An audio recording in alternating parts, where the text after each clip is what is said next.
안녕하세요. 반갑습니다. 회사에 들어가면 다양한 의사소통을 해야 될 일이 생깁니다. 회사 또는 기업 조직에는 의사소통의 종류가 여러 가지가 있죠. 첫째는 기업 조직에서 내부적인 의사소통이 있어요. 회사 내부의 의사소통. 상사한테 보고를 한다든가 각 부서별로 모여서 팀장 회의를 한다거나 아니면 사장님께 주간 업무 보고를 한다거나 또는 직원들끼리 카운슬링을 하고 상담을 한다거나 이런 것들이 내부적인 의사소통이에요. 사보를 발간하고 회사 내에서 회의록을 작성한다든가 또는 부서 간에 문서를 주고받는다든가 이것이 사내 내부적인 의사소통이죠. 그런가 하면 대외적인 의사소통이 있습니다. 회사 외적인 어떤 기관이나 단체들하고 얘기하는 거죠.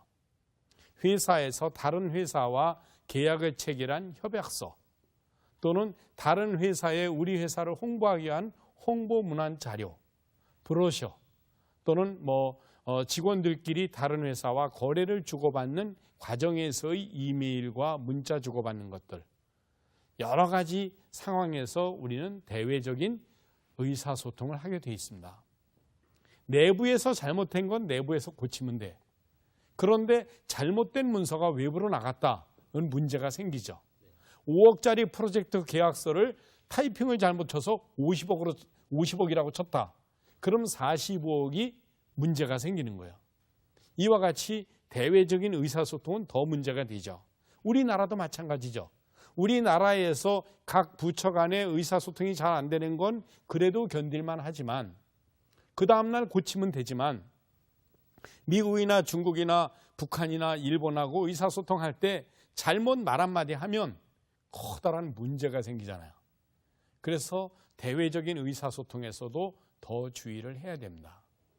그래서 기업은 내부적인 의사소통과 외부적인 의사소통이 있다는 겁니다.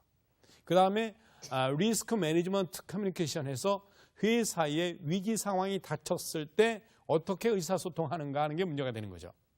국가도 마찬가지예요. 한 나라에 어려운 일이 생겼다.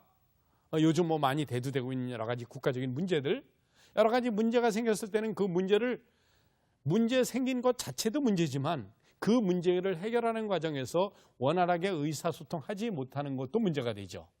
기업도 마찬가지다.